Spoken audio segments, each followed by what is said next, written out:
I think it is clear to believe in the power of ideas. Fresh thinking at the Manhattan Institute.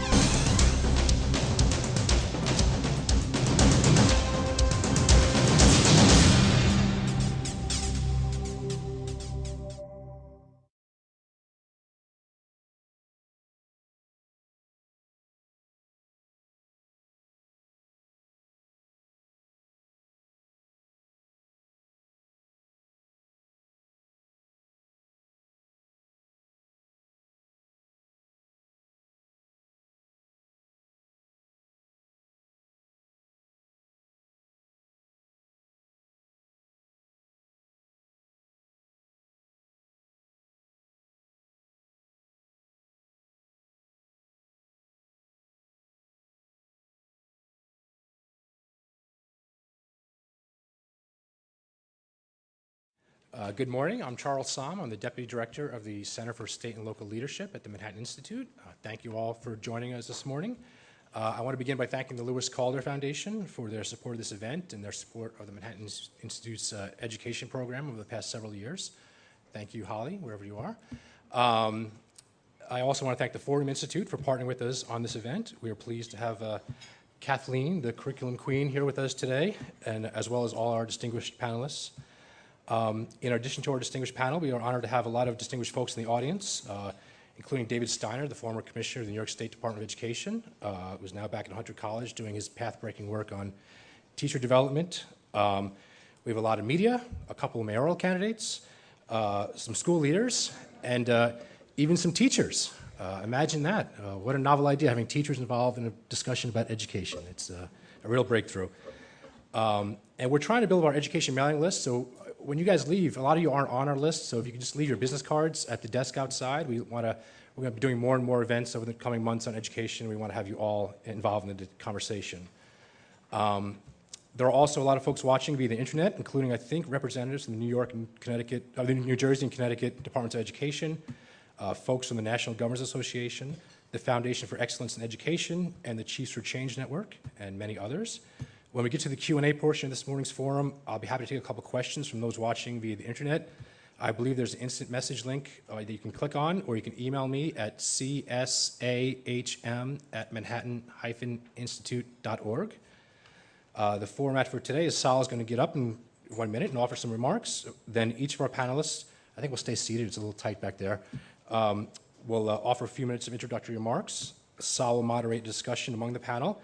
And then a little after 10, we'll open it up to Q&A. We have a great audience. We want to get you all involved in the conversation. Today's event is the kickoff to a new curriculum council initiative that the Manhattan Institute is undertaking to draw attention to what many believe is the missing piece of the education reform puzzle, curriculum. As states struggle to implement the new Common Core state standards, this is a topic of the utmost concern.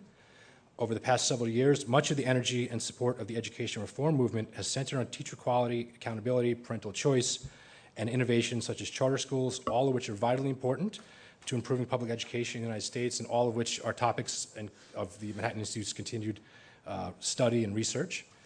But comparatively little attention has been paid to exactly what is being taught and how.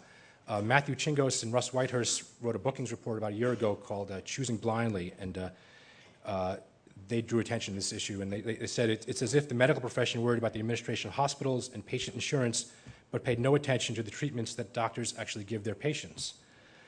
One person who has been paying attention, however, is City Journal contributing editor Sal Stern. Over the past several years, Sal has been calling attention to the fact that certain coherent, cohesive, content-rich curriculas, most notably E.D. Hirsch's Core Knowledge, do a much better job educating students than others. Sal Stern is actually the person responsible for bringing me to the Manhattan Institute about 15 years ago.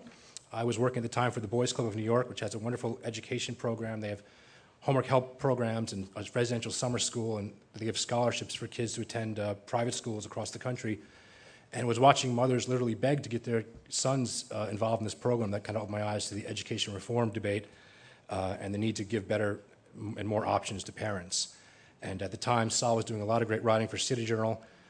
He's still doing a lot of great writing for City Journal, but someone had turned me on to Sal, and I was just blown away by his thoughtful, insightful, poignant essays. And I wrote a letter to Larry Moen, and he hired me, and we've been stuck with each other ever since. So, we've made a lot of progress, I believe, over the past 15 years in education, thanks to a lot of the the work of a lot of people in this room, but as Sal is never shy of reminding us, we still have a long way to go until every child in the city, in this country, receives a high-quality education that allows them to reach their full potential. And we hope today's forum will play a small role in getting us there. So without further ado, please join me in welcoming the inimitable, irrepressible, indefatigable, sometimes incorrigible, always indispensable Sal Stern.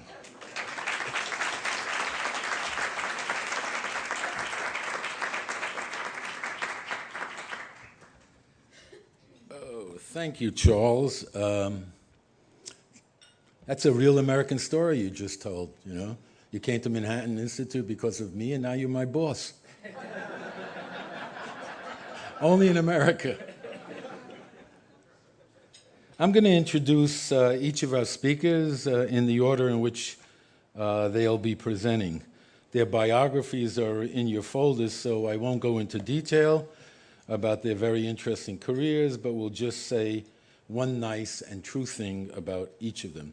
Our first speaker is Merryl Tisch, Chancellor of the New York State Board of Regents. In 2009, Merryl tore away the Wizard of Oz's curtain in Albany. She revealed that the state's testing system was corrupted and that many children had been told they were succeeding academically when they weren't. That intervention took a lot of courage and ultimately benefited our children and our schools. The next speaker will be Tony Bennett, formerly the Commissioner of Education for the state of Indiana and now serving as Education Commissioner in Florida. Tony has been steadfast in defense of the Common Core's potential to improve American education in the face of some extraordinarily nasty and ignorant attacks on him from both the political left and the right. So we thank him for fighting the good fight. The third speaker will be Linda Bevilacqua, president of the Core Knowledge Foundation in Charlottesville, Virginia. The foundation has created a content-rich, K-2 reading curriculum perfectly aligned with the Common Core standards. That curriculum has now been selected by the New York State Education Department and will soon be available for use by all the schools in the state. So kudos again to Merryl.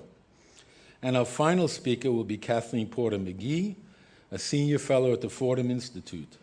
For the past year, Kathleen has been providing excellent analysis and reporting on the challenges faced by the states in adopting the Common Core and then in developing content-rich curriculums for the classroom.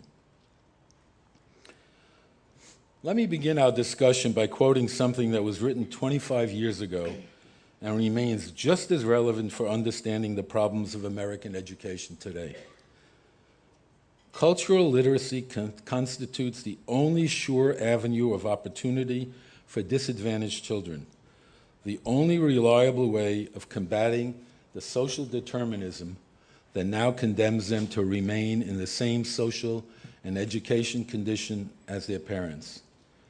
That children from poor and illiterate homes tend to remain poor and illiterate is an unacceptable failure of our schools, one which has occurred not because our teachers are inept, but chiefly because they are compelled to teach a fragmented curriculum based on faulty education theories.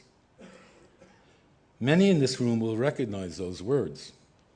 They are from the opening page, in fact, virtually the opening sentence of E.D. Hirsch's best-selling book, Cultural Literacy. If it were up to me, Professor Hirsch's statement would be printed on a plaque and displayed in every teacher training institution, every state education department, and every local school district headquarters in the United States. According to Hirsch, American schools' fragmented curriculum did not come about by chance.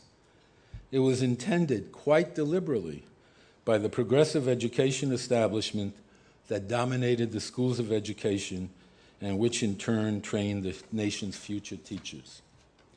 It wasn't that progressive educators favored a bad curriculum, but rather they stood resolutely for no coherent curriculum at all. Relying on romantic theories of child development going all the way back to Rousseau, the progressives argued that children can figure it out as they go along with just some assistance from their teachers. The slogan progressive used to sum up their pedagogical theories was that the teacher should now be a guide on the side in the classroom instead of the sage on the stage. By promoting an education that was largely free of content knowledge, progressive education ensured that children from well-educated homes who arrive in school with relevant background knowledge would learn more and learn faster than disadvantaged minority children who do not bring such knowledge with them when they enter school. Hirsch relied on the findings of modern cognitive science to show that the most devastating consequence of this anti-curriculum doctrine is that it widened the gap in intellectual capital between middle-class and disadvantaged children. Because of Hirsch, we now understand that learning builds cumulatively on learning. Hirsch was and still is a liberal Democrat, yet he was attacked by the progressives as an elitist and a reactionary. His crime was to insist that the purpose of our public schools was imparting knowledge or cultural literacy to our future citizens. Fortunately, Hirsch's ideas were supported by conservative education reformers such as William Bennett, Secretary of Education in the first Bush administration, and Checker Finn, now the president of the Fordham Institute. Bennett even wrote a model high school curriculum that emphasized the broad academic content that all American children should learn. Finn and Diane Ravitch served under Bennett at the U.S. Education Department and then co-authored a book titled, What Do Our 17-Year-Olds Know? Their answer was not very much.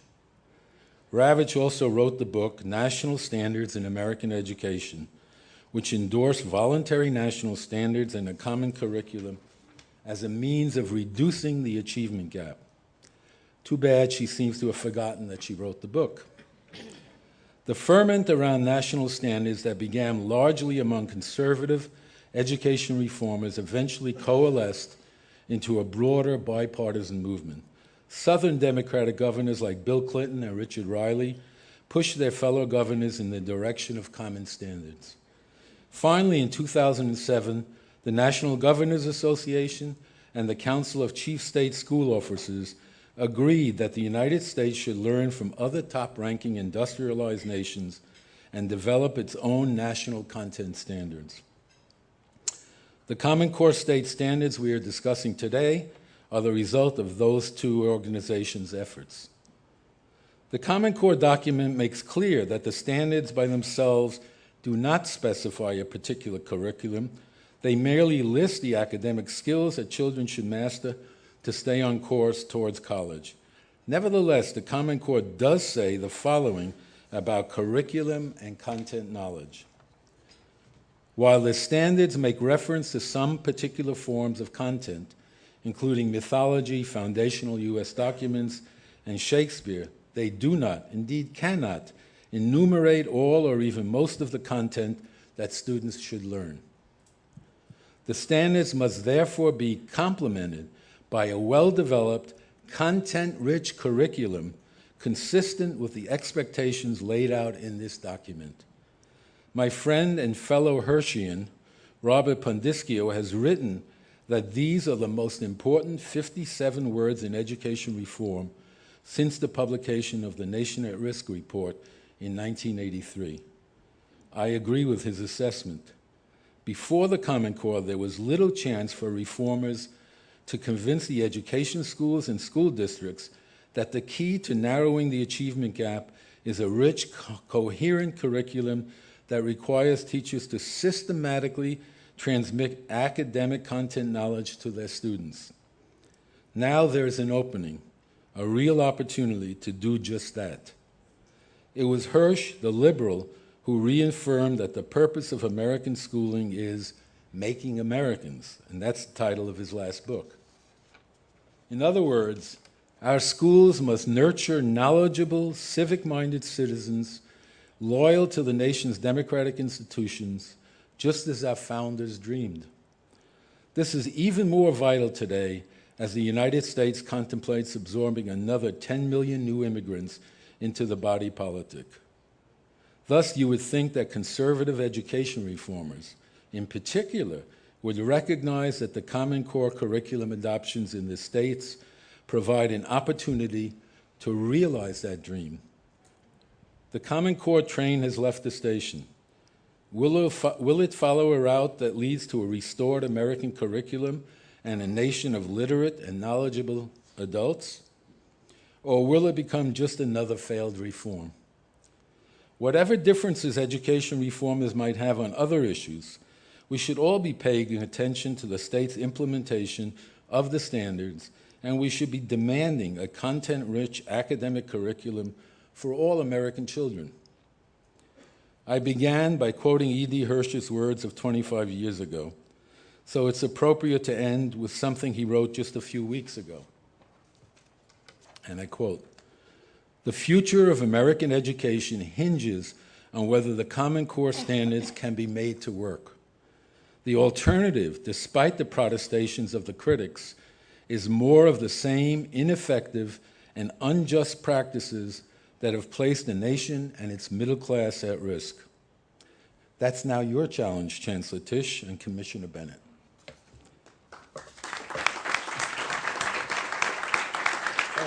We're going to stay here, yeah. Well, Saul, that is really quite thought-provoking. I'm going to be very brief. I just want to lay out the case that New York State makes for the implementation of Common Core curriculum and instruction. About 3 or 4 years ago, David Steiner was Commissioner of Education in New York, and he came in promising to reform a system. And there was a data point around which I think we really built a reform, and that was very clearly when we looked at the city university numbers, we saw that 75% of the young adults entering community colleges in New York City after graduating high school in New York City required remediation. Now, 75% is really a sobering number. We also saw quite clearly that after 6 years in a 2-year college program, after 6 years, less than a quarter of the matriculating students graduated. But what we also found was that these young adults were not only not college ready, they weren't career ready.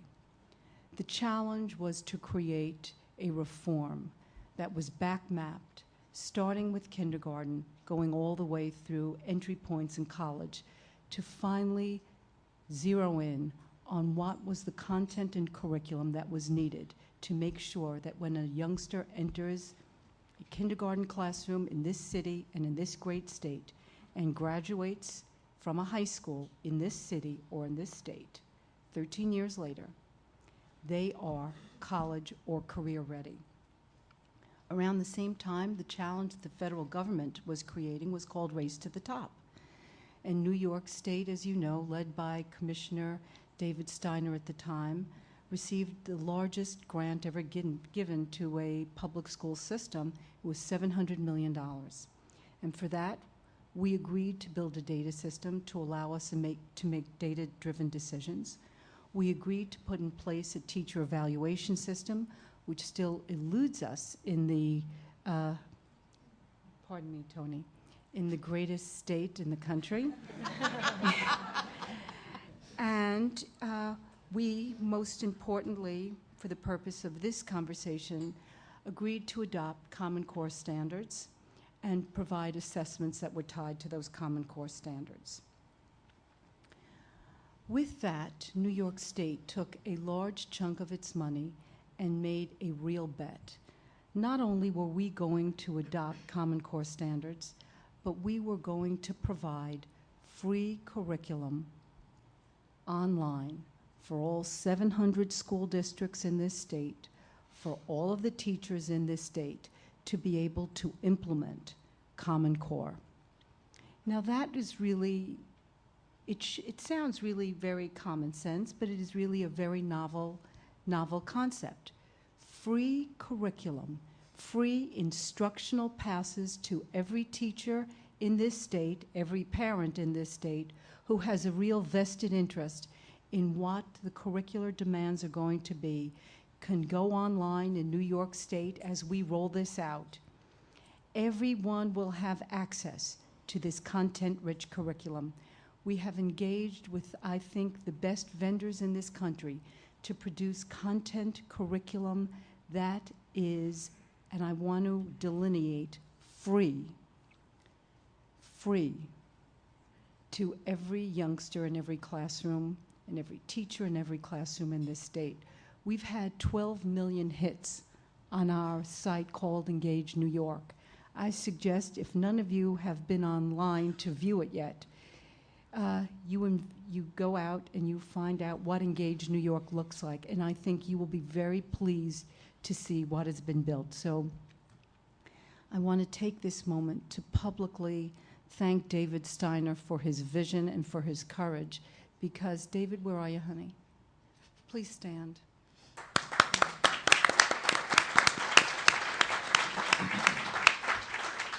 I want to also say that in a number of weeks, New York State is going to be going through a new testing procedure that is going to be based on the Common Core. There is much pushback that we should postpone these new tests, that these new tests should not count towards teacher evaluation.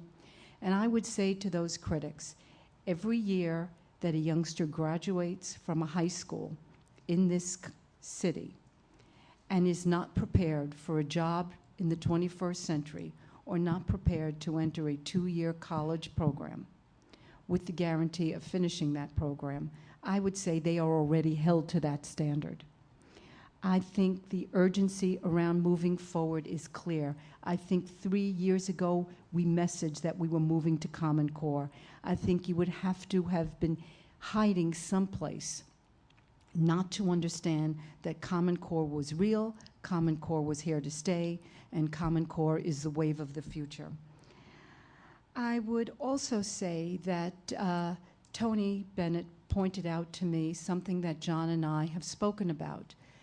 He went through something that was very complicated in the state of Florida when the test scores went down 15, 20 points. And when John and I were speaking about it, John King, the commissioner, was speaking about it several nights ago, we said, actually, there's no way to compare last year's test results with this year's test results. First of all, they're apples and oranges.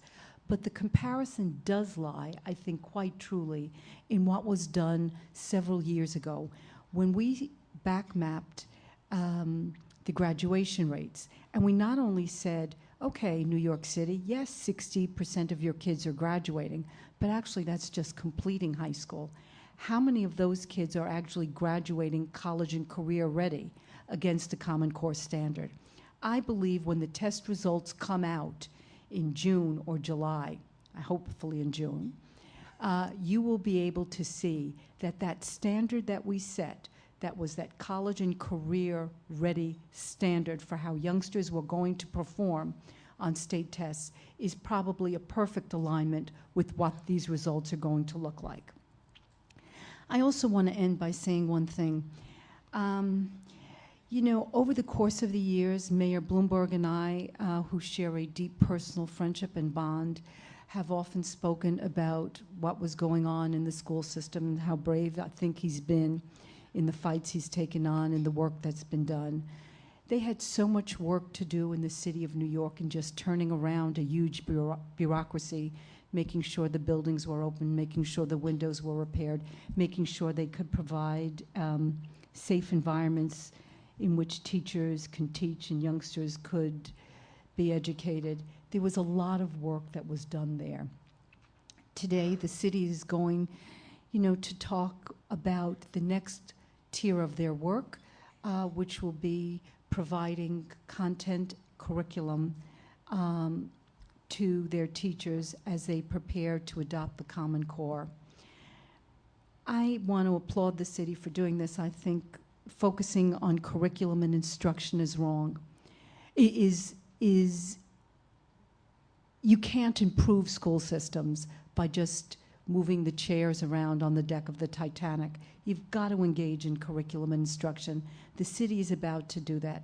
I would just urge everyone to remember that the difference between what the city and the state is going to do is the state is bucking the monopoly called Pearson by providing free access to every youngster in every school, in every building in this state. The city is going to be purchasing content curriculum from vendors, and while I applaud that, I want everyone to know who's listening here across New York State that if you simply cannot afford to buy curriculum from Pearson, there is content and curriculum available free to every person in this state, and I want everyone to understand that to us, the point of access to everyone, to us, is the key to building opportunity for a free education in this state, in this country, for everyone. And we welcome and have welcomed national users of Engage New York who are already using our curriculum. Thank you.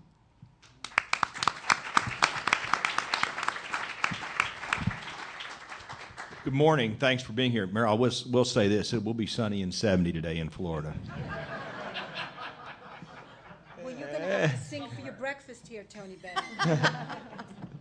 I will not get to eat. I want to talk strictly from a state policy perspective, state implementation perspective, because I think that's the perspective I bring. And Saul, I very much appreciate you reminding me of what happened in the last 6 months in Indiana. It's indelible in my heart and my mind. Let's talk a little bit about the promises of Common Core. When I think about the title of what we're here today, let's talk about the promises, because as Merrill mentioned, David and I sat in a room together many times around these discussions. And let's talk about those promises in a very direct, clear way. There were 3 promises. 1, we were going to transform the way children learn. We are going to transform the way children learn. We're going to transform the way they learn so that they are, as Merrill said, college and career ready. 2, in order to transform the way children learn, we have to transform the way teachers teach. So that was the second promise. We're going to transform the way children learn, and we are going to achieve that by transforming the way teachers teach.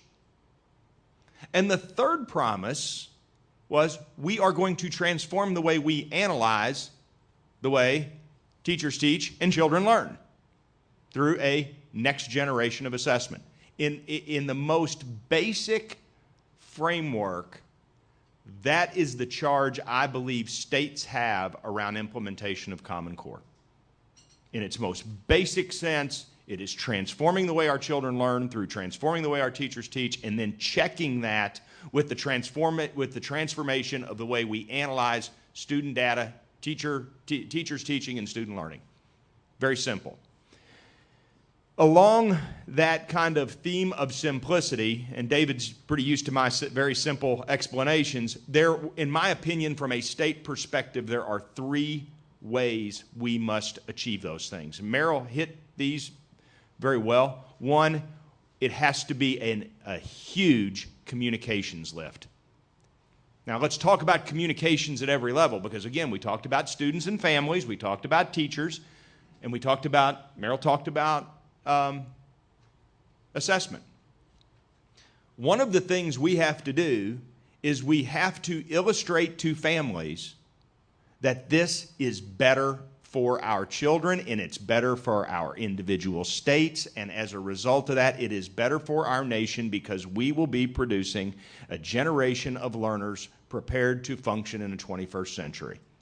And we have not done a good job of communicating that. We have not won the hearts and minds of the populations of our individual states around the transformational nature that needs to take place in education as it pertains to Common Core. The second level of communications is communications with teachers. And I'm a lifetime teacher. I've been teaching since 1983, so I have been through a number of standards adoptions. And they are just so exciting. The state hands down these binders of new standards, and as a teacher, what do? You pull out your file folder with your lessons, and as David said to me earlier, it was a perfect characterization, you check the boxes to make sure that your old lessons that you've been teaching with for 15 or 20 years now meet the requirements for these new standards. And it really didn't change teaching. So one of the biggest lifts we have as states is to make sure our teachers understand this is not just another standards adoption. We need to transform the way you do your job so we serve our children better. And then Merrill talked about the assessment piece. And see, I am one of those people who really believes that we're not going to see this great fall off of performance, because the performance has been sitting in front of us for many years. And I believe if you just take a look at our 2 nationally accepted college placement examinations, and you look at the percentage of students who are college proficient on the SAT and ACT, you have a very strong historical perspective of what the results will be when we assess Common Core. And we haven't communicated that. The second piece is professional development. Now, this is probably where I deviate some from a lot of my colleagues, in that I am a unabashed advocate for local control.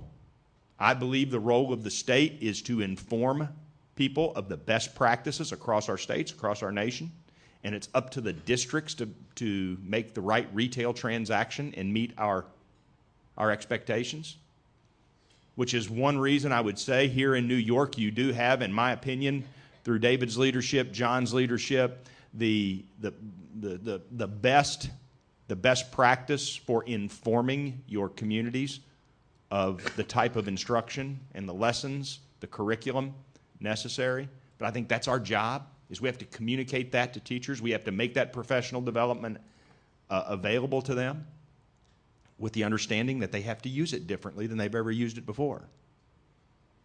And then finally is the measurement, and I believe, again, that this is the place where the rubber hits the road. In that data-driven accountability will lead us to change. Data-driven accountability will lead us to change. Some people say that assessment drives reform. I don't really believe that. I believe accountability that is based on data drives change. So when people say to me that we have to make sure everyone knows how to teach, I always say at the end, I'm going to measure you, and when we shine that bright light that you're not getting it right, that will motivate you to do it better. That's the system of education that depends on local control. Again, with the understanding that it's our job to inform our school districts, our teachers, what we now know works best from our friends across the country. So again, fulfilling the promise of transforming learning, transforming teaching, and transforming the way we analyze those 2 activities will only come if the states do a great job of communicating this as a transformative initiative, if the states do a good job of informing schools and districts of best practices and best sources, and if the states do a good job of bringing this assessment home so that we really do show that clear alignment of student learning and teachers teaching.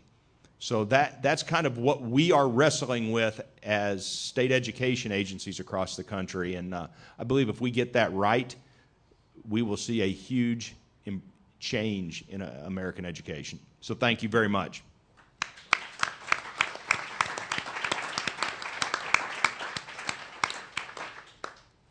So, good morning. It's a pleasure to be here speaking on behalf of the Core Knowledge Foundation. Let me preface my remarks by noting that I have chosen to focus my comments this morning specifically on the Common Core Language Arts standards. As Tony said, the title of this forum says it all.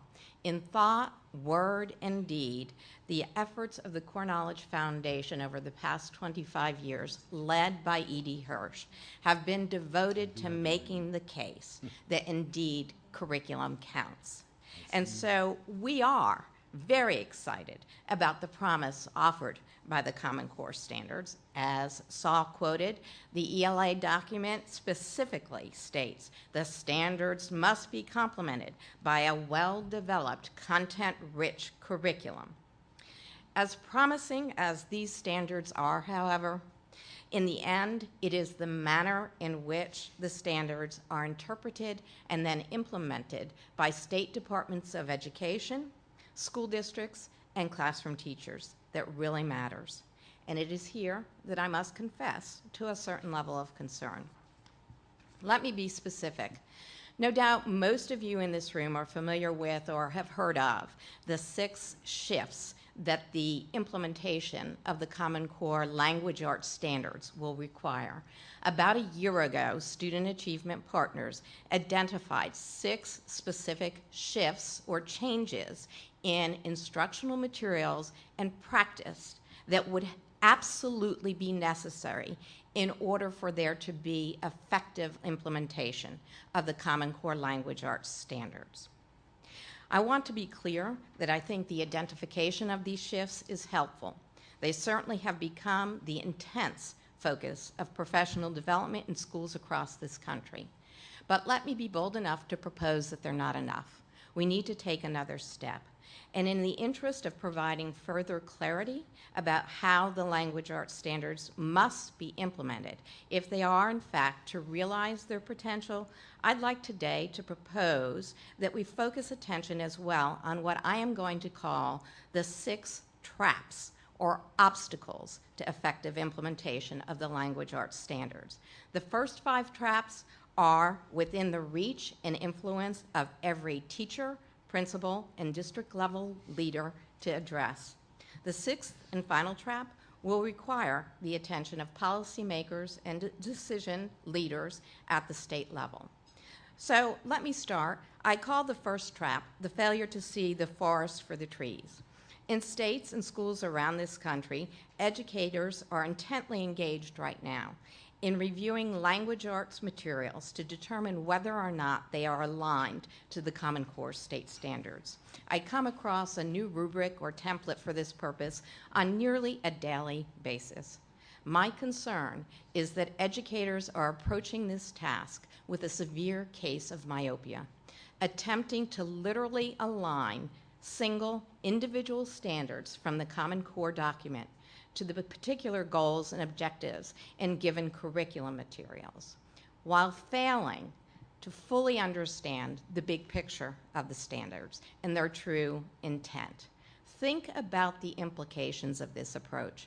While the Common Core ELA document consistently calls for a well-developed, content-rich curriculum designed to build disciplinary knowledge, nowhere in this document is stated in any of the individual standards the need to build content knowledge.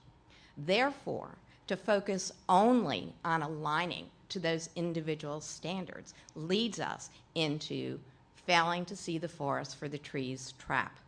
To avoid this trap, educators must align not just to the letter of the standards, but to the spirit of the standards.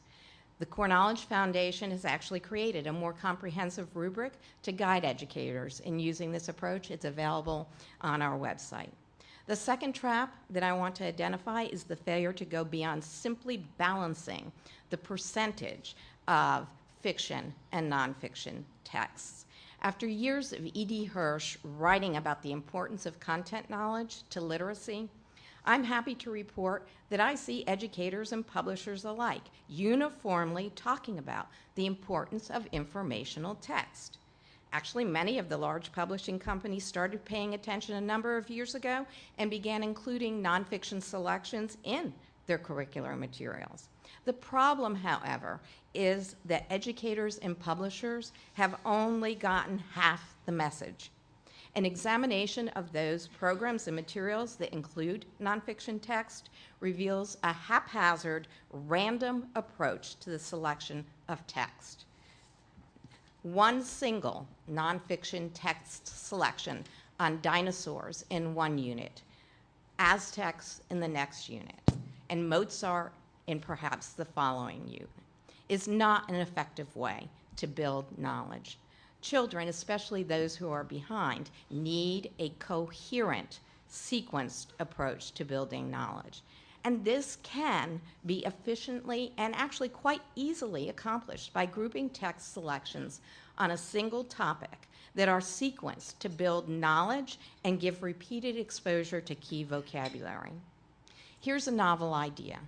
Why not expect both publishers and educators to include content-based objectives in all of their lesson plans? Doesn't it make sense to, beyond simply indicating the language arts skills that we want students to walk away with at the end of a lesson, to say, what is the knowledge that we expect students to gain having read these particular selections?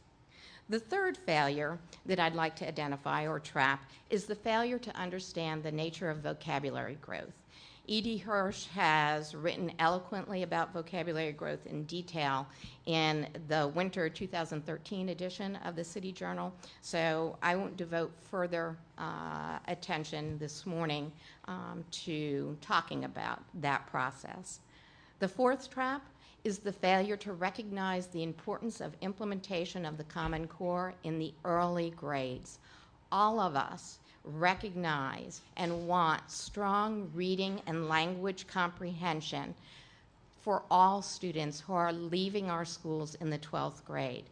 But few seem to recognize that the knowledge and vocabulary that are needed are so extensive that we must begin systematic building this knowledge, the vocabulary and skills, as early as possible. Children from well-educated parents learn academic content from birth. Research has shown that the achievement gap, already large, exists on the first day that children enter the classroom or school door in kindergarten. Schools that wait until the upper elementary grades to get serious about academic content are making it virtually impossible to close that gap. Fifth trap. Failure to recognize the importance of oral language, listening and speaking, in literacy competency. The Common Core language arts standards recognize that to ensure students achieve college and career level literacy by the time they leave schools, the schools must address all facets of language and development, including listening and speaking. Unfortunately, many educators continue to think and act as if literacy is comprised only of reading and writing, which is why we continue to hear stories or read newspaper articles about kindergartners, for example, who are asked to write compositions of various genres. And then we hear stories of the frustration of those kindergarten teachers, with everyone blaming the Common Core state standards for imposing this practice. Let me be very clear. Nothing could be further from the truth. Such practice represents a complete misinterpretation of the Common Core state standards and a failure to carefully read the progression of anchor standards as they evolve from the earliest grade levels in elementary school. They promote the use of read-alouds in the early grades as the only way to address the paradox of the need to expose children to rich, complex text and build coherent knowledge. Now for the sixth and final trap, and this is the one that does require attention at the state level by our best thinkers. It is the failure to recognize the need for curriculum-based assessments. In a typical school, what gets tested is what gets taught. So even the best content-rich curriculum is rendered powerless in the absence of curriculum-based tests. Early samples from both consortia reveal a perpetuation of a skills-based approach to assessing reading comprehension. And I, of all people, recognize that states are not going to run out and adopt a common curriculum for all schools in their state so that curriculum-based tests can be developed. But I would like to suggest to you that there is a middle ground. Whether they are state or the new consortia tests, They test reading comprehension by asking students to read various passages on different topics. But the topics addressed by those passages are never revealed to teachers. These are, in essence, then, random content tests. The middle ground would be domain-based tests.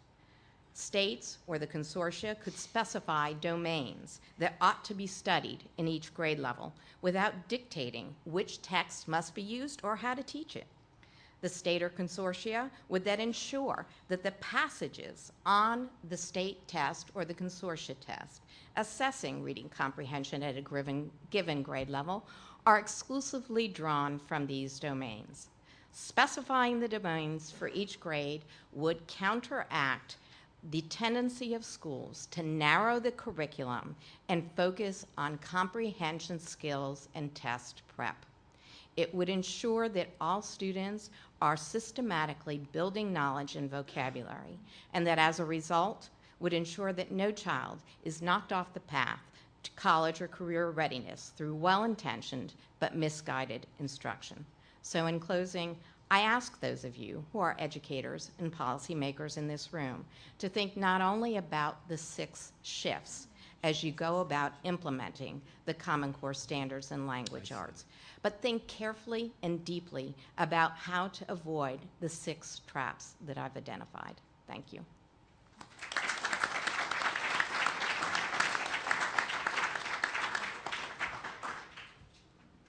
So thank you again to the Manhattan Institute for pulling this together. I am really humbled to be in the company of the thought leaders on this panel and also in this room, and I'm really grateful for the opportunity to be able to contribute to the conversation.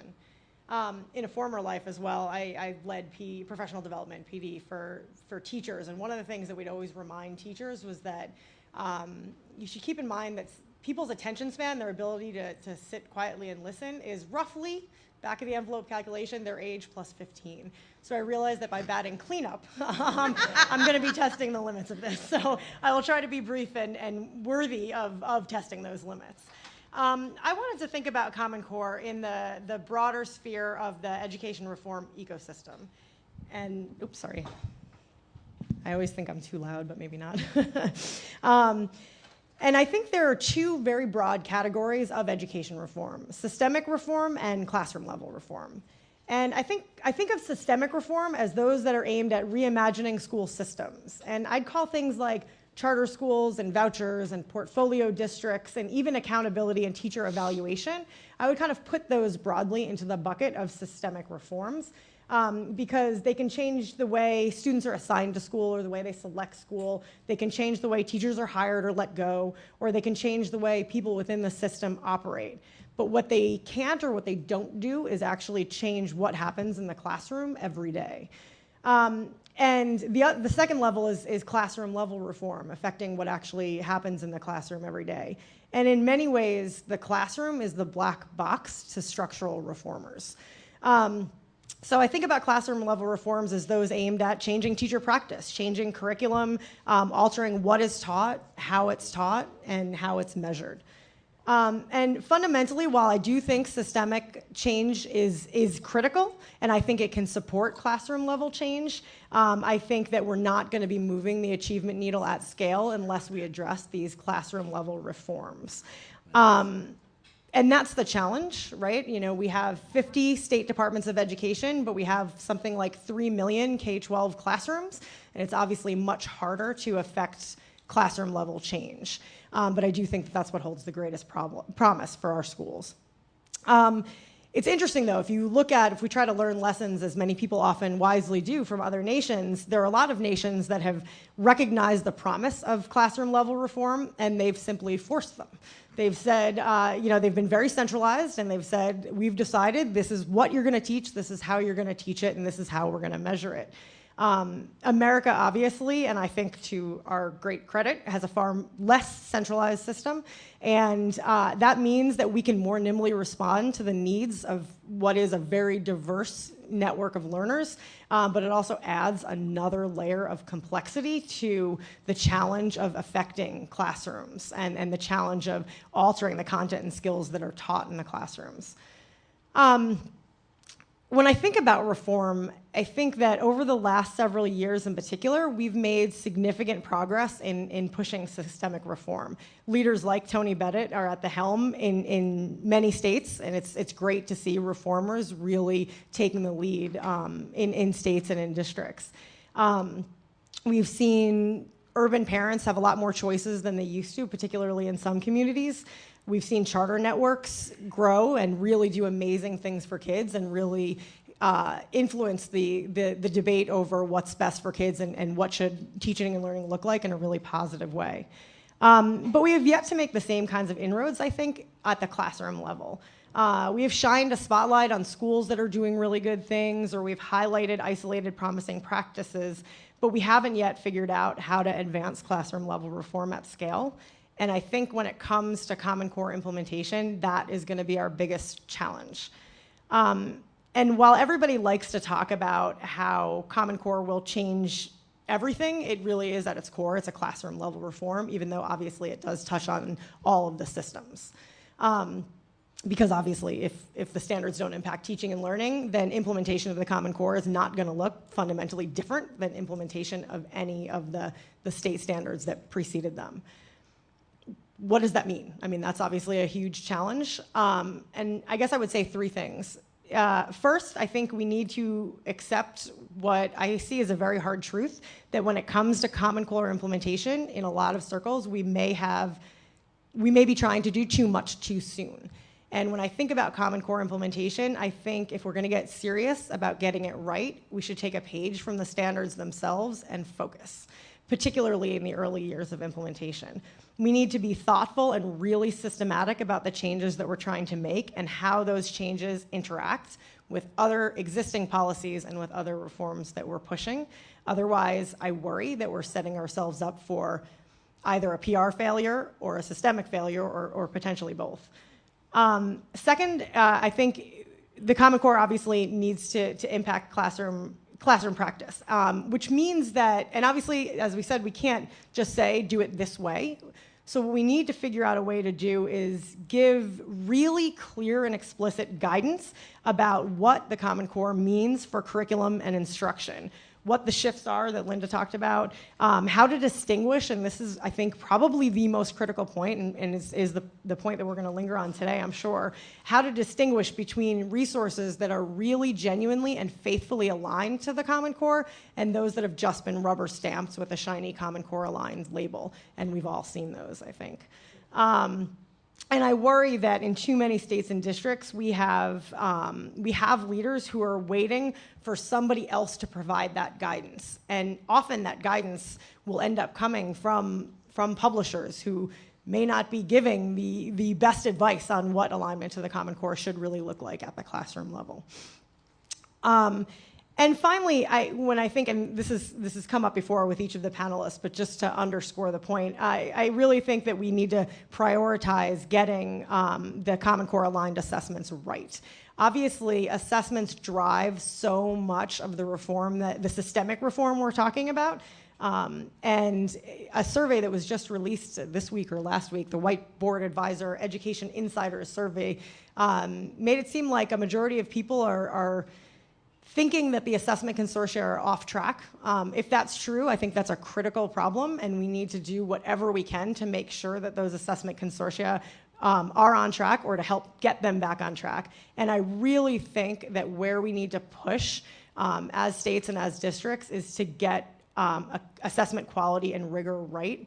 And I really think that we reformers haven't done what we needed to do up until this point. We've allowed a lot of assessments that aren't where they need to be to drive reforms, and the net result has been really bad, both on the PR side and for teaching and learning in the classrooms. So with that, that's, I think, a big challenge, but hopefully we're up to the task. Thank you.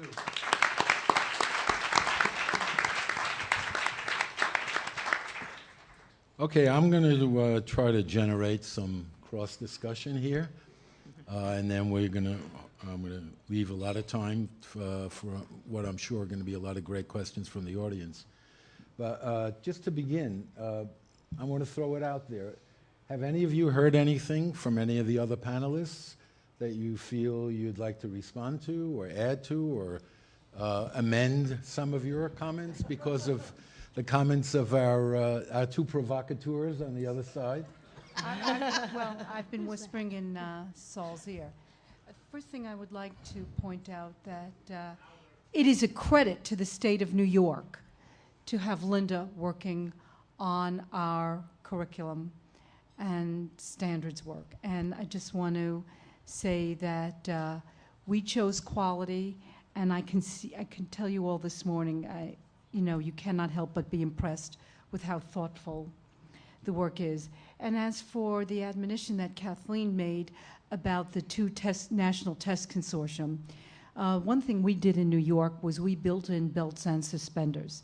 I have learned over the years never to depend on the government to deliver anything on time. And so we were not going to be dependent on these national tests in New York in order to start our alignment between the implementation of Common Core in the classroom and the assessments.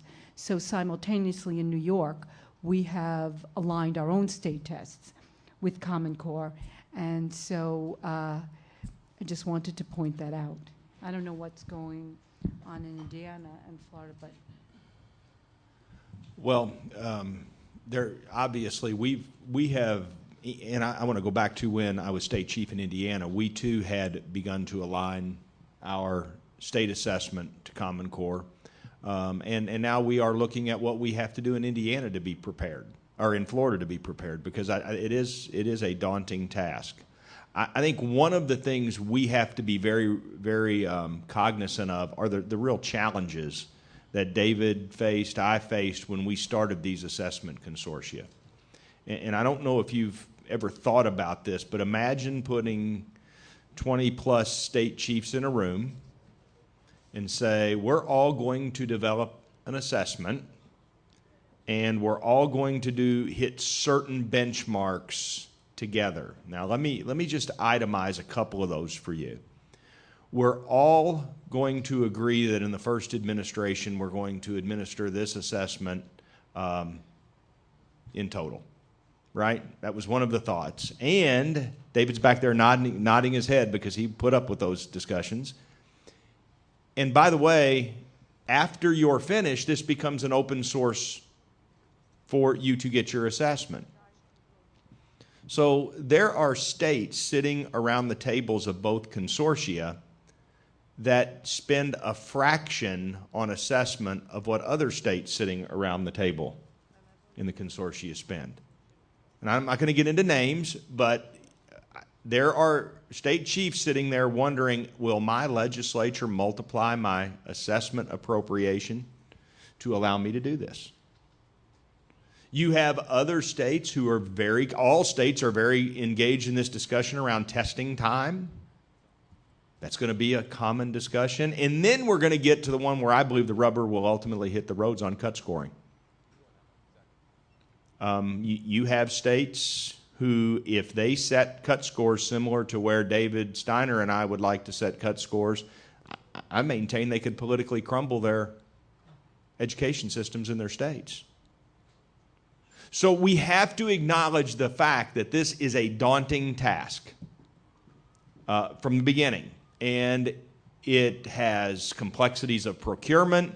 It has complexities of putting all 20 states or 25 states around a table. Those are all complexities. So to Merrill's point, I think it is important for states to recognize that and make sure that as we roll out the Common Core, we don't leave ourselves in the dilemma of having a set of standards to which our teachers are now teaching that we can't assess, or having an assessment that doesn't assess the standards.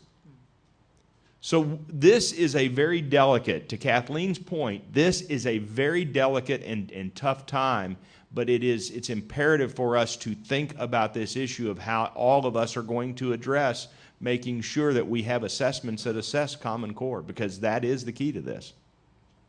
Linda, do you want to comment on? I sure do. Were your questions answered? First of all, Chancellor Tisch, I want to say that it is truly a privilege and an honor for the CoreKnowledge Foundation to be working with the New York State Department of Education. As I travel around the country, people in other states are looking to the leadership of New York State. Everyone is talking about Engaged New York. So I'm truly, truly excited to be a part of that initiative. I do want to come back again to this issue of assessment. We all agree the assessments are critical. The assessments in NCLB were critical. And people then began to blame NCLB for the fact that teachers were spending inordinate amounts of time on test prep. It was not the fault of NCLB. The teachers responded by spending time doing test prep. It was the only alternative that teachers felt they had, given the fact that the assessments, as I said, are random content based. They do not allow teachers to prepare thoughtfully for the test. Think about it for a minute. If there were domain-based assessments, if teachers taught to the test, what better consequence could there be than the fact that children are, in fact, learning the knowledge that we want them to learn, as well as the skills that we want them to learn? I realize that that's a huge lift, but I'm deliberately being provocative because I fear that if we don't address the assessment issue, indeed, the Common Core state standards will go the way of NCLB. I would even, on the assessment point, echoing what Linda was saying and maybe taking it a step further, I think that part of the reason that the teaching to the test that most people deride is actually coaching to the test. I mean, teaching to the test would be teaching the content that students really need to master, the skills that students really need to master. If students had deep conceptual understanding of the content and mastery of the skills, I don't think we'd be as concerned. But what we've actually seen is coaching to the test. And the coaching to the test is the problem. Coaching to the test looks like teaching gimmicks and tricks for how you can eliminate answers without really understanding the question or not without really understanding the content.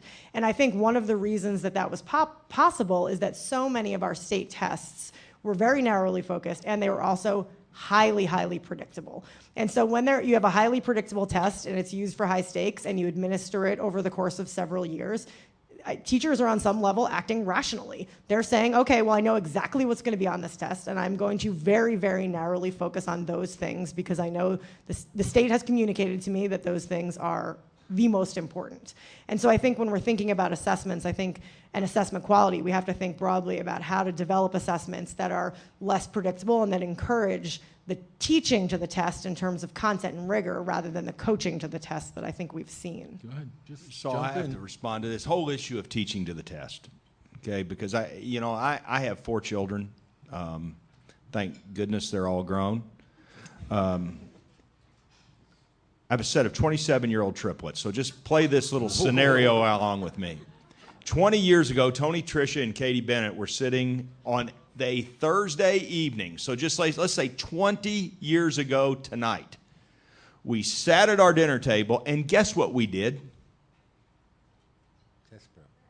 We practiced spelling words.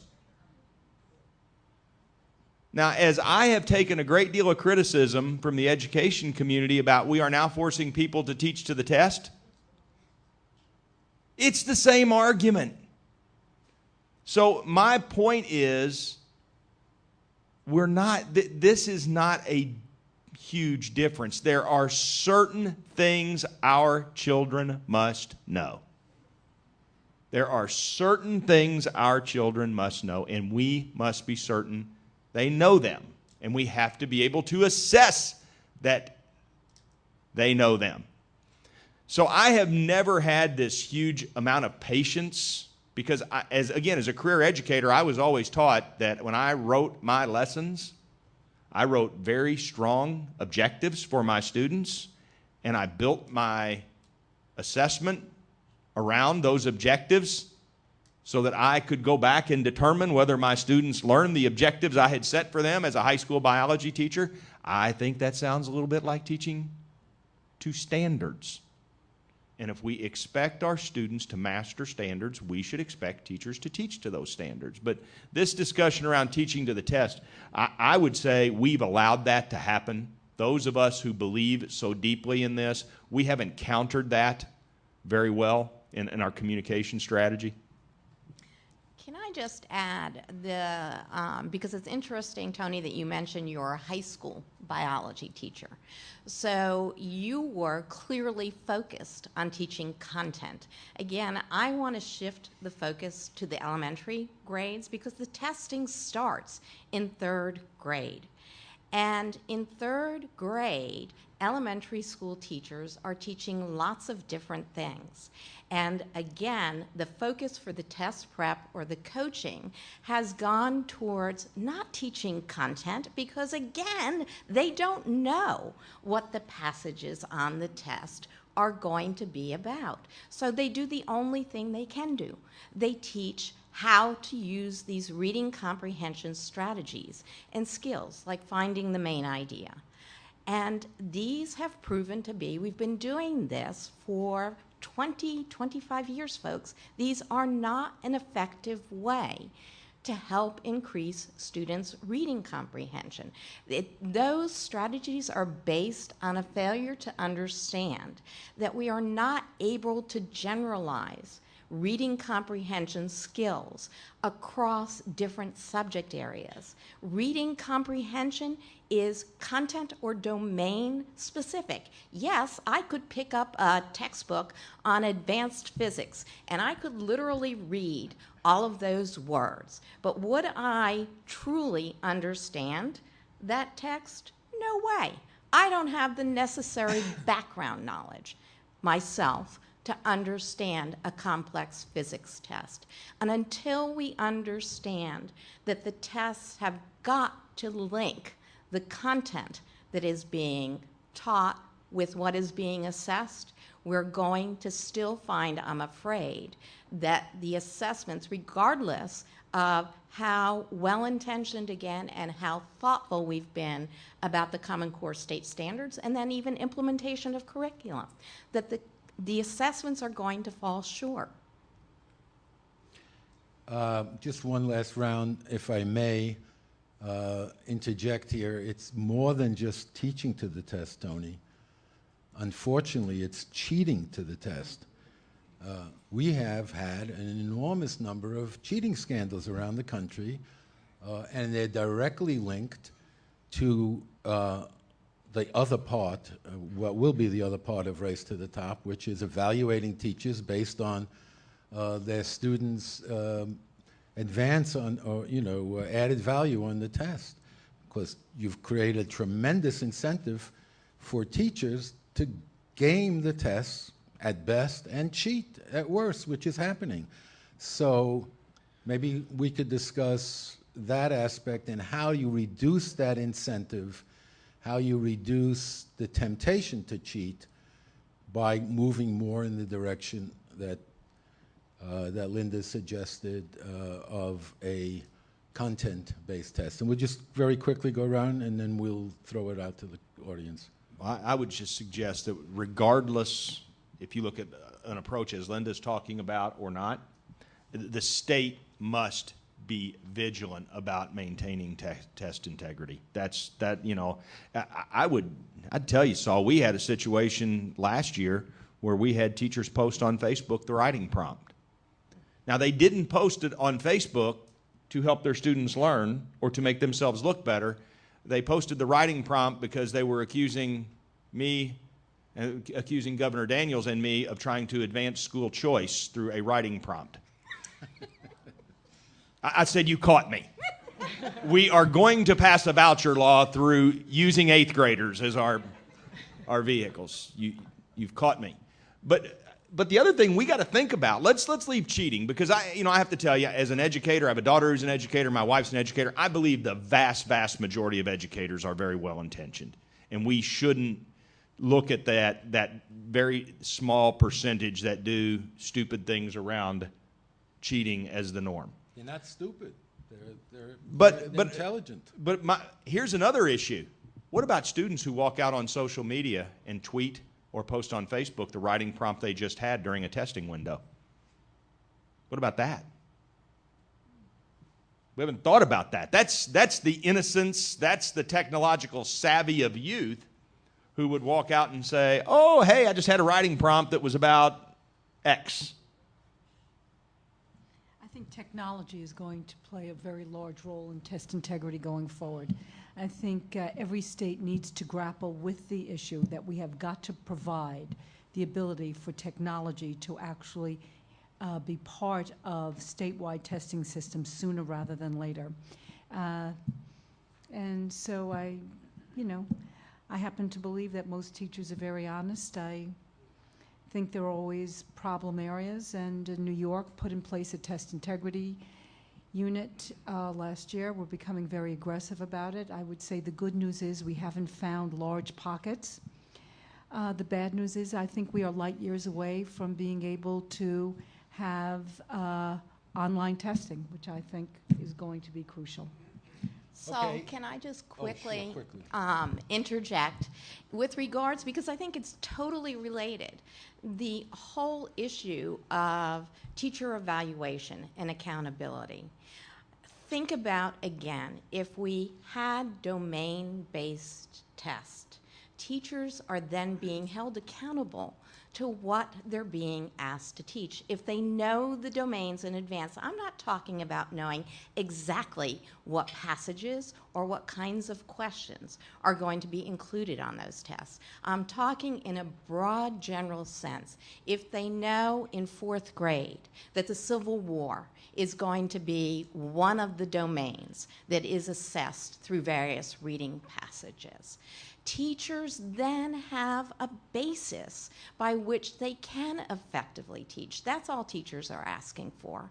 They're asking for a way to fairly be held accountable and evaluated.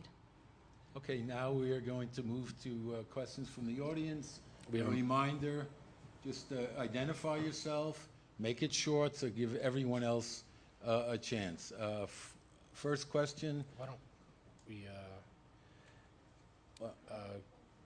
anyone in the front row here? Go ahead, Mr. Gelb. My name is Bruce Gelb. I'm long-term involvement with the Manhattan Institute and a long-term Boys and Girls Club person who changed the Madison Square Boys and Girls Club back in 1970 to not keeping the streets calm from juvenile delinquency, and changing the Boys Club into a club focused on education for meeting the needs of the future. And I've been listening to this extremely interesting panel, and I have a horse that I'm riding, and it's a horse I've been riding since 1960. And the horse is that we have a problem, a special problem in this country, having to do with, and it's coming out in the papers every other day, among young African-American males. They are dropping out of high school at an increasing rate year after year. Question, please. We're really short on time here, so. Now the question is, I didn't hear one word about the key to education in my book is motivation. You can jam anything down anybody's throat, but they don't learn. Where does motivation fit in this panel? Does anyone want to take that on? Motivation? Yeah, I would like to take a swing at that one, actually, because I think one of the beauties of Common Core is it frees our great teachers to be better motivators. You know, I think of learning styles. I think of the opportunities for teachers to think creatively, use interdisciplinary approaches, all things that we know engage students. Because when we talk about motivation, in your words, we're really talking about classroom engagement. No, I'm not. Well, you should. I'm talking about your 3 Okay. Yeah, we got to move on. Look, Mr. Gale, we have to move on. There are other people who have questions. Can I add a response to that? So I want you to know that my background is as a special education teacher. I spent my career in the classroom teaching students with learning disabilities. So I worked with students who were 13 years old and had been left back numerous times, did not know how to read, okay? Motivation comes from being successful at something. Motivation comes from not consistently failing, as these students had. They had been pushed through the educational system, were embarrassed about the fact that they could not read, had become behavior problems in their classrooms, acting out. But you know what? When those students were taught to learn how to read, and indeed they did, even at 13 and 14 years old, those students couldn't have been more highly motivated to pursue school. Peter? Hi, my name is Peter Goodman. Monday night, I was at a parents' meeting. There are about 100 parents, teachers, and elected officials, all people of color. When the question of the Common Core came up, one of the elected officials said that all these tests are culturally biased, and the purpose of it is to drive our children into the prison pipeline. And they got huge applause from the audience. How are you going to connect with communities of color who are very suspicious of the intent of the Common Core? So I take the point, Peter. I understand what you're asking, and I want to tell you about an experience I had. So over the last year and a half, I've been lobbied heavily by groups of parents, particularly parents of color, to engage with New York City to prevent them from closing schools. And I said to them, you know what? I'm not going to fight with you to keep a school that's failed for a decade open. What I'd like to do is I'd like to take the opportunity to show you what to fight for. And I took them on a bus, and I took them to a school that has since gotten enormous notoriety. It was mentioned by the President of the United States in his remarks on the State of the Union. Is a school in Brooklyn that is really engages, it's called PTEC, and they do a marvelous job with kids who are not performing particularly well when they enter high school. At the end of it, I said to the parents that were involved, what do you think? And they said to me, you know, we're not going to talk anymore about closing schools. What we are going to talk about is we're going to ask the city to produce more PTECs within the walls of the city. And my point is, it's about educating communities about what the possibilities are that moves people away from non-productive anger, I believe, to productive requests. And I think it is much harder to say to a parent, no, I'm not going to open PTEC in your neighborhood, than it is, you get the point. I think education, communication, choice, these are the bedrocks of creating access and opportunity for every youngster in the city, no matter where they live. Robert? This is going to be a real easy question because there's two possible answers, yes and no. Following up on Linda's, the important thing to know core core knowledge and the very, very good idea that Linda has is that every single reading test, whether you like it or not, is a de facto test of background knowledge. The reform that Linda is proposing, I think, would be the most impactful reform on teaching and learning I can imagine. So here's the yes or no question. I'm looking at New York, I'm looking at Florida. Will you champion this reform? Yes or no?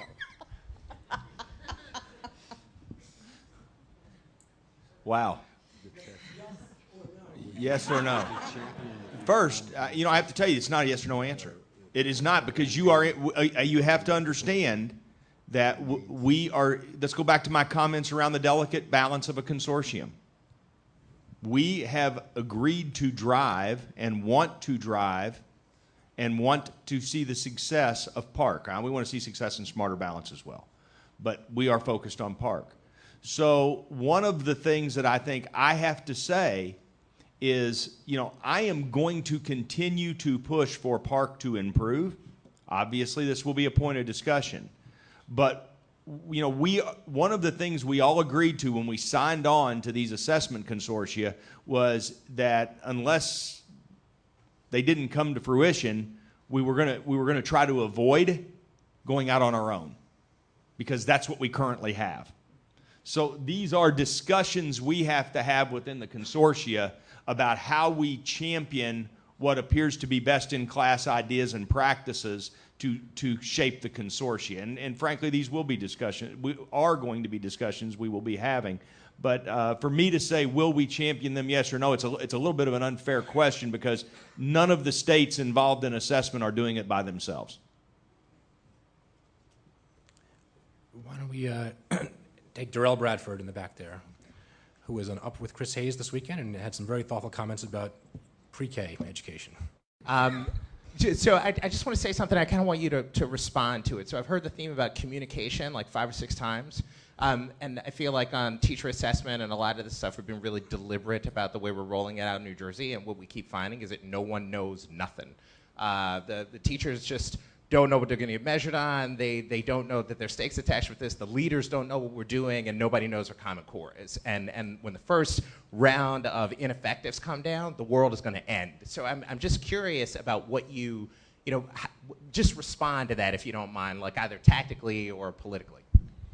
New York State, in designing an evaluation system, I think went out of its way to design a system that was not simply based on student test performance, right? We have a multi-measured system. Out of 100 points, 60 points are really driven by the school building themselves. Principal evaluation, peer evaluation, personal reflection. There are so many components that go into what I think is a robust evaluation system of teachers, that to simply say that it's going to be based on a single test, I think is ludicrous. I think that's how we've addressed it in New York. 20 points are going to be based on state tests, 20 points based on a locally agreed to measure of assessment. So I think if you have a balanced approach to developing an evaluation system, and an evaluation system that I believe is basically being driven not to punish educators, but to create an atmosphere in which content-driven instruction is prepared by teachers who receive professional development tied to that content-driven instruction, is the way to go. New York State spends hundreds of millions of dollars a year on professional development. If you ask me what I would like to take on, I would like to take on creating a set of standards for how those professional development courses can be used. Right now, we have teachers taking courses in how to swing a golf club, pottery, all things that are really lovely things, but they have nothing to do with Common Core content-driven instruction. Let's take the hundreds of millions of dollars that we have already in the system, and let's drive it to an effective use. Let's have that conversation. And I believe that in New York State, we are going to have an evaluation system that is going to be in place, that will be in place in our largest city, and I believe it is the beginning. It is Microsoft version 1.0. I believe as we go forward, there are going to be numerous improvements and changes to this system. We have several questions from the internet that maybe I can just bundle together and get you guys to address. What does alignment to the Common Core mean? Will content-rich curricula that are proven to be effective in raising student achievement be adopted? Or will it be possible for weak curricula to just label themselves as Common Core aligned and continue to be broadly employed? And a related question is, why hasn't there been more research on curriculum effectiveness? How can we change that? How can we get the education reform movement and the major education philanthropies to pay more attention to curriculum? On what is Common Core, what does it mean to be aligned with the Common Core? I happen to bring a little show and tell that illustrates the problem, which it is a big problem because everyone's aligned to the Common Core, didn't you know? So this is the New York Times magazine up front for students. and it says the only Common Core aligned current events magazine. So it's great to know, in addition to all of their Pulitzers, the New York Times is now Common Core aligned. And that's part of the problem, isn't it? Everyone's Common Core aligned, so what do you guys do?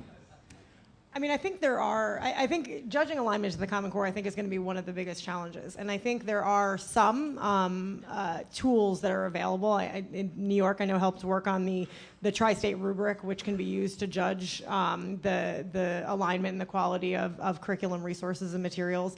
I think also the publishers' criteria, which were developed by student achievement partners, I really think the partnership of that tri-state rubric and the publishers' criteria together can, it's a step towards helping educators judge what is aligned and what is not. I think that we need to do even better about really helping shine some light. Again, not because we want to say you have to use these three things, but because whatever choices teachers are making, they should know where it's aligned, where the gaps are, and how to address those. And I think really devoting some more time and energy to that is really critical.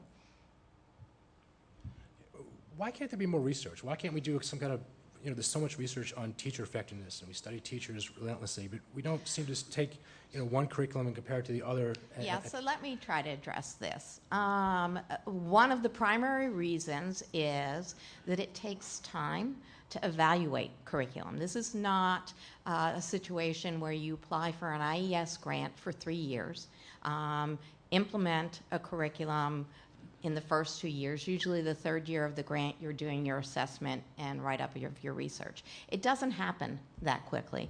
We know in our core knowledge schools around the country that are using the core knowledge approach and have been using it for, as I said, the last 25 years.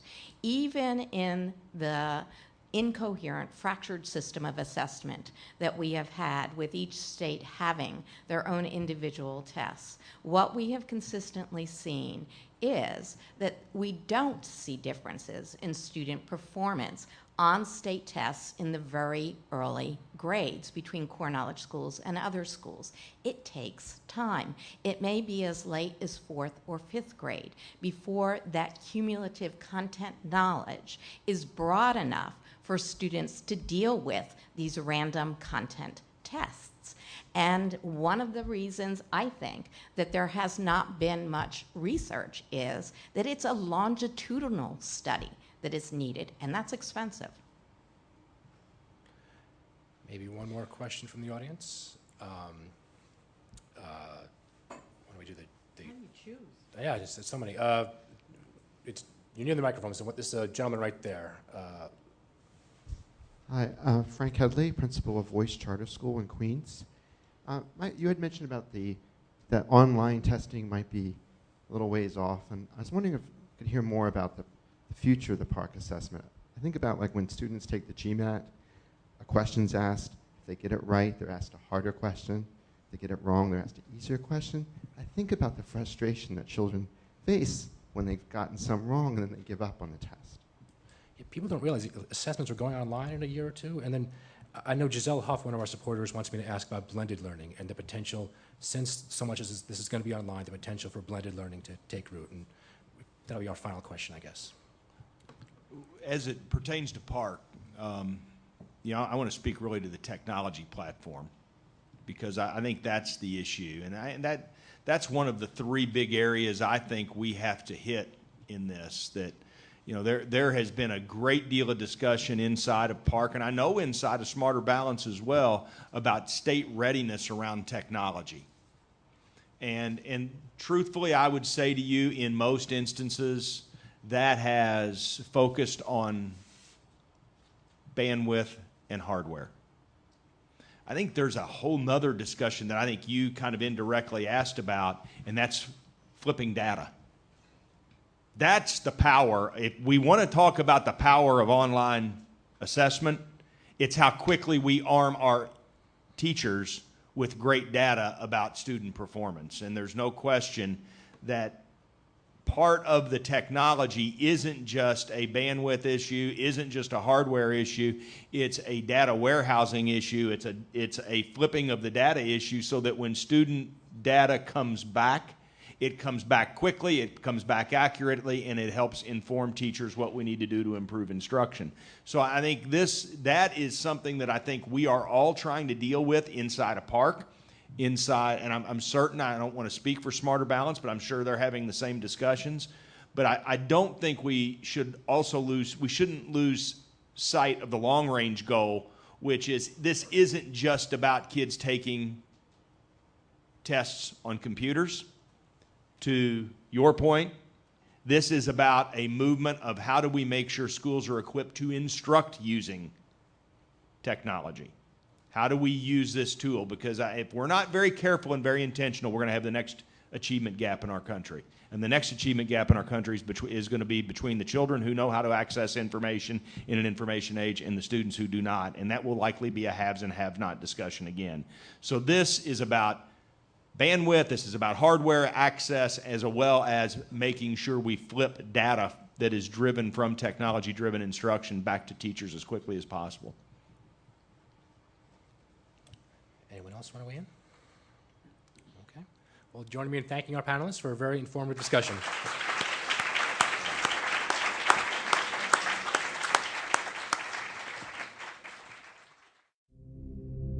I think it is clear how fortunate we are to believe in the power of ideas. Supply the common sense and the fresh thinking of the Manhattan Institute.